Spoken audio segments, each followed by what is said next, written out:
Millions of people from around the world come to walk this mountain path. In the distance, I can see the snow-capped peaks of the Himalayas. And lining this circuit are hundreds of brightly coloured Tibetan prayer flags which hang from trees. And on the other side, Tibetan prayer wheels, which people spin as they walk this route. This is a route so famous because it's close to the residence of one of the world's best-known spiritual leaders. I'm Rajini Vaidyanathan, and I've come to the North Indian town of Dharamshala to meet the Dalai Lama.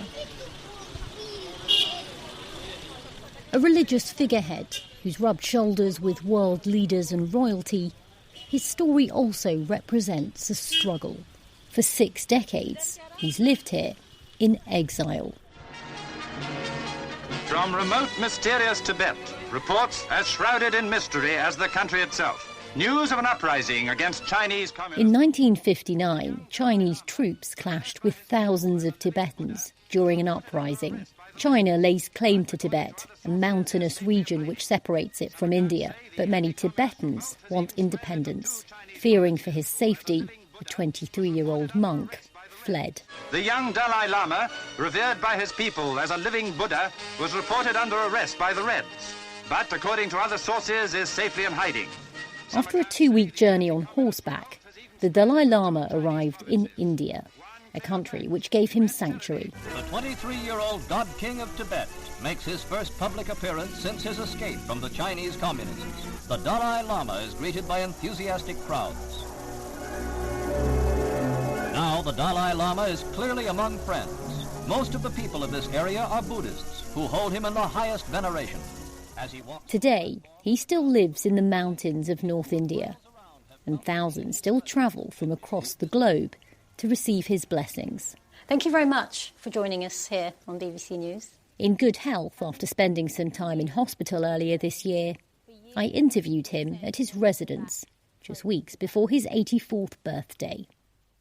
Everybody looks to you for guidance and answers. So what's the secret to a long life? You're about to turn 84. I had a peace of mind. Peace of mind. That really makes differences. And also, you say, health. And then I think the realistic attitude is also very important. The things, like you see, this body, some sort of illness, just part of the nature. No use complain. So similarly, in the society, some problems. No use to complain, except that reality. No problem. In the past, the Chinese government haven't been very kind about you. They've called you a demon. If they use language like that, is there any hope that a meeting could ever be constructive? Yes, one Chinese official described me as a demon. So then when I first heard that, my response is, yes, I'm demon with horn. Actually, I feel pity, their ignorance, and their political sort of thinking, very narrow-minded. Have you given up the hope of returning? No. Tibetan people very much sort of trusted me. So they are very, very eager. Many old people, with tear, they asked me, please come to Tibet. So how would that happen, Your Holiness? Now, China is changing. Thousands of Chinese students now have the opportunity to go abroad study. So therefore, there is serious sort of censorship. But those Chinese who have the opportunity to visit different countries, they have opportunity to see the reality. Now, last few years, I have some contact, some Chinese, even some officials. So you have had contact in the last few years with Chinese officials? Entirely, privately. Number of Chinese retired officials and some scholars, you see, who have some connection with the Chinese government. So they always, you see, express my return. Then I told them, I'm very eager. Visit China. and including my own birthplace area. But India, the major portion of my life spent in this country. And spiritually, this is truly our home. I am not like an ordinary refugee who always think their own country. How soon return, how soon return. I'm not thinking that way. Important is my life should be useful. Wherever I can use certain my sort of service to people, that is important. The Dalai Lama formally stepped down from political responsibilities in 2011. But as the spiritual leader of the Tibetan people, he's continued to be their figurehead. It's been close to a decade since representatives for the Dalai Lama and for China last had talks over Tibet. And with China's growing influence in the world, a resolution seems a long way off. Has President Xi ever asked you for a meeting? Not yet. Of course, I always say happy. Any person, meet.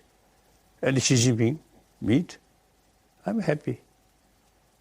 I think in order to carry this work, freedom is very important.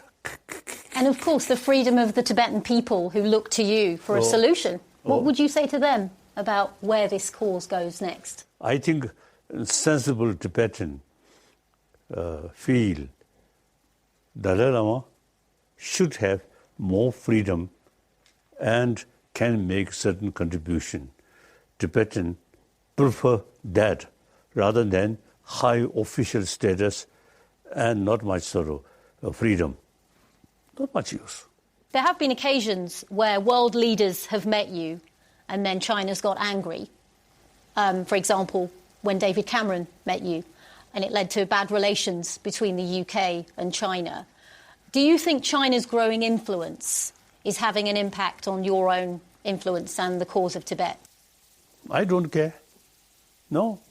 I think the Chinese seems themselves is changing their attitude. Members of both of our political parties and world leaders have seen that holiness as a man of faith and sincerity and peace. There was a time when the Dalai Lama was the toast of capitals around the world, as US presidents lined up to meet him. This is why all of us are drawn to a noble and spiritual leader who lives a world away. George W. Bush famously presented him with the Congressional Gold Medal. And that is why I will continue to urge the leaders of China to welcome the Dalai Lama to China. They will find this good man to be a man of peace and reconciliation. Barack Obama met him on a number of occasions. A good friend, His Holiness, the Dalai Lama. I've been pleased to welcome him to the White House. Including in Delhi in 2017, after he'd left office. You once said that you would be interested in meeting President Trump. Has he ever asked you for a meeting? No. No? No. Isn't that surprising, given that so many US presidents used to jump at the chance to meet you? I know you're friends with George W. Bush, you've met Barack Obama, you've met other presidents. Has Donald Trump snubbed you? Frankly speaking, you see, his emotion also a little bit too complicated. What do you mean by that? What do you think of him in office? One day he says something, another day he says something, but I think lack of moral principle. When he became president, he expressed America first. That is wrong.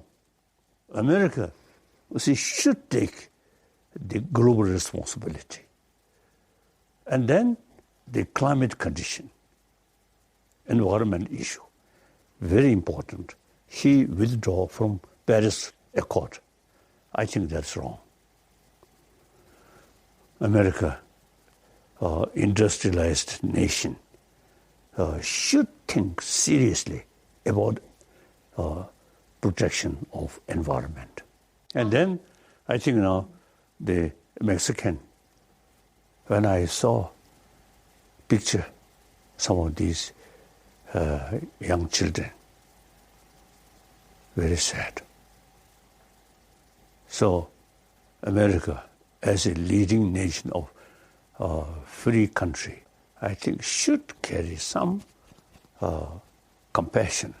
There was a time when American leaders helped for the cause of Tibet. Do you feel now that America's abandoned that cause? No. I think American, in both houses, many supporters. But not the president necessarily. And then also the vice president, also you see, I think critical view, Chinese policy regard to Tibet. So there are many supporters there. Holiness, today, the 10th of December, you shall be awarded the Nobel Peace Prize. And I think it is a matter of significance that this day also is the birthday of the United Nations Declaration of Human Rights. In 1989, the Dalai Lama was awarded the Nobel Peace Prize.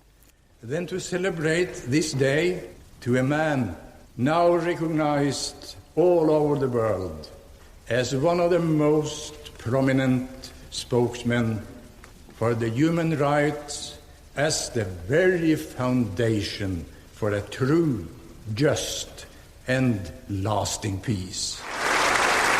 For years, he's been a voice of influence on the world stage.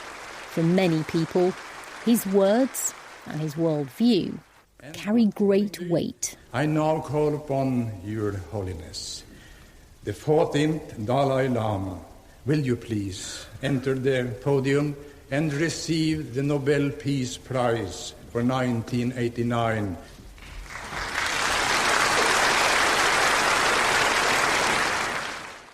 One thing that is difficult to sort out at the moment, Your Holiness, is the situation with Brexit back in the UK. The two sides just cannot come to any agreement. I don't know detail, but overall, I am one admirer of spirit of European Union. So you're anti-Brexit then? I feel after Second World War, is it the key sort of the state, France and Germany, First World War, arch enemy. Second World War, arch enemy. I feel because the European Union developed, so at least those member states last few decades peaceful. If European Union not developed, then last few decades, I think some fight within the member state. I'm outsider, but I feel better remain. Majority of people in the UK voted to leave. Does that concern you, given what you've said? Some politicians, it's a nice word, the people, without knowing the detail and consequences, and voting sometimes not necessarily be a right one. The campaign to leave the European Union used one of your quotes in their posters. It said, the goal should be that migrants return and help rebuild their countries. You have to be practical. It's impossible for everyone to come. And that was used in a poster by the Leave campaign. What did you make of that? When you see number of people from Africa go to Europe, at that time, you say, I express Europe for Europeans. The European country should take these refugees and give them education and training, and then aiming is return to their own land with certain skill. And then European countries also have the moral responsibility to rebuild their own country. European people, so better keep Europe for Europeans. But meantime, take these refugees and help maximum way. And the aim is they rebuild their own area, their own country. I feel that. Some people say in the spirit of immigration, saying something like Europe for Europeans isn't a welcoming statement to make in this current era, where there's so many, 70 million people displaced at the moment in the world. Now, refugee problem, really sad thing. Many people leave their own country, and most of these poor people now in the Middle East. Really very sad. And Yemen and Syria, Afghanistan. I think we human beings, I think a lot of suffering, essentially our own creation.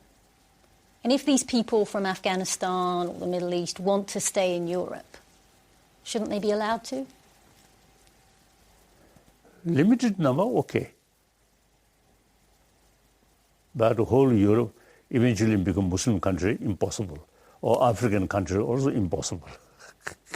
There's nothing wrong with that, is there? I mean, you're a refugee yourself. They themselves, I think, better to their own land, climatically. Much better. Europe too cold. My parents moved from India to the UK. That's now their home. That's okay too, isn't it? If Indians or anyone else wants to live in Europe? I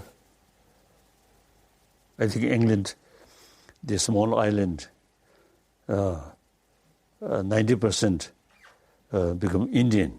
Then I don't know. Your Holiness, a lot of people blame politicians for these divisions. Do you? We can't blame the individual politicians. They also come from a society. Talks only material value and power, money. So these individuals come from that kind of society, and we can't blame. These individuals cannot change. Even the United Nations cannot change. So basic education system should think more seriously how to educate people more complete form, material value and human value. Recently, one of Sri Lanka's highest Buddhist figures, Warakagoda Sri Nagaratana, made some very outspoken remarks. He called for Muslims to be stoned and said that people shouldn't go to Muslim-owned shops or eat the food that they offer. Do you unequivocally condemn that? Certainly. It is wrong. As one person totally committed promotion of religious harmony. So we must respect different religious tradition. We should make distinction. Faith and respect. Faith, your own tradition. I'm Buddhist. My faith towards Buddhism. But I equally respect all these major religious traditions.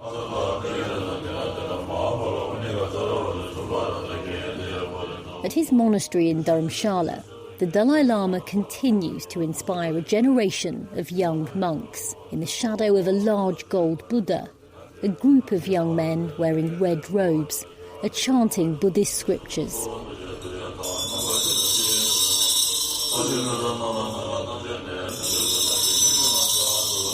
But the prayers for this Tibetan community to return home are still left unanswered.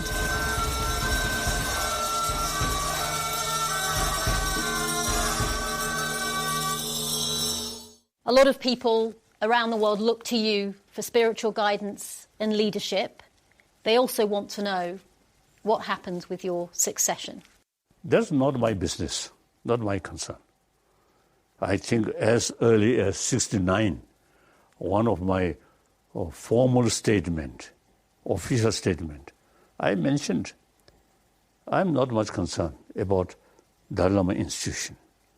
So future of Dalai Lama Institution is up to Tibetan people. They will decide. Are you saying that you're going to be the last Dalai Lama? Okay, no problem. So long, students who study and practice, their Buddha Dharma will remain. They look to you for leadership. What will happen if there is no other Dalai Lama? Actually, the great spiritual tradition relying on one individual is wrong. But it has, hasn't it, though? People have looked to you for hope. So we also the training or give education as far as Tibet is concerned. Now, among the refugees, about 10,000 monk students and a few thousand nuns students. I appeal since a few decades ago, study is very important. So they carry study. Now, many of these become scholars. Now, these are the people who hold Buddha Dharma, whether there's Dalai Lama institution or not. And China also wants to pick its own successor to you. Yes, you see, it seems now China more concerned about 15th Dalai Lama than me. That's extra burden. So if you don't find a successor, China could just step in and replace you with someone of their choice. I mean, wouldn't that concern you? I think nobody say Dalai Lama of China. All everywhere say Dalai Lama of Tibet. So you can only have a female Dalai Lama if they're attractive. Is that what you're saying? You can't have... I mean, if female Dalai Lama come, then that female will be attractive. Must be very attractive. Must Otherwise, be very not attractive. much use. It's just going to... Really? No, I think some people, my face... You're joking, I'm assuming. Or you're not joking. Oh? No? I mean, true. You once said that you would be open to a female successor. That's also possible. You also told one of my colleagues that female must be attractive, otherwise it's not much use. Okay, yes. Can you see why that comment upset a lot of women? That is one time. If female Dalai Lama comes, and it should be more attractive. If female Dalai Lama, that people, I think, prefer not see that face. Can you see why a lot of women, though, found that quite offensive when you said it? So one Indian, you see, because of some complaint about my that sort of my the expression. But okay, I think they themselves, I think if there's opportunity to ask whether they spend some money for makeup, I think they must do something. A lot of women would say that's objectifying women, and it's about who you are inside, isn't it? Yes, I think both. Real beauty is inner beauty. That's true. But we human beings, I think the appearance is also important. And so do you believe that women now in today's society should be treated equally when it comes to opportunities and also pay? Because women get paid a lot less than men, for example, for doing the same job. It should be equal. Should be equal. I think Buddha, as a Buddhist, Buddha firstly totally reject caste system. Then also you see Buddha treated equally, male and female. On the cusp of his 84th year, the Dalai Lama is still active. He begins each day by waking up early and walking around his complex. He's never used a computer or mobile phone, but says he does have a soft spot for listening to news on the old-fashioned wireless. Please tell me how much you listen to the BBC. Oh, since my childhood, 1954. I think 54 or 55. I was in Peking. While I drive, some nearby, the BBC, that you see. So at that time, my English not adequate. So the Chinese lesson, BBC Chinese, also the program. So BBC from childhood, very familiar, very good. And then one reason I sort of convince more. BBC critical about your own government, and I think report very, very balanced way. Not Chinese media, 100% pro, not like that. For a man so revered, seen as superhuman by many, the Dalai Lama was refreshingly down to earth.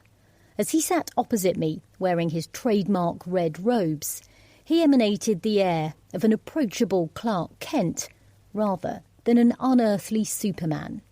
A lot of people say this world today is far less tolerant than it used to be. Yes. What would you say to people who are looking for answers? A lot of problem is our own creation. You see, we forget oneness of humanity. One world forget. Just small, my country, my religious faith. Too much emphasis that. The Dalai Lama's message of unity is a universal one. But for a man famed for his compassion, he can sometimes be controversial. The interview with the Dalai Lama was presented by me, Rajini Vaidyanathan, and produced by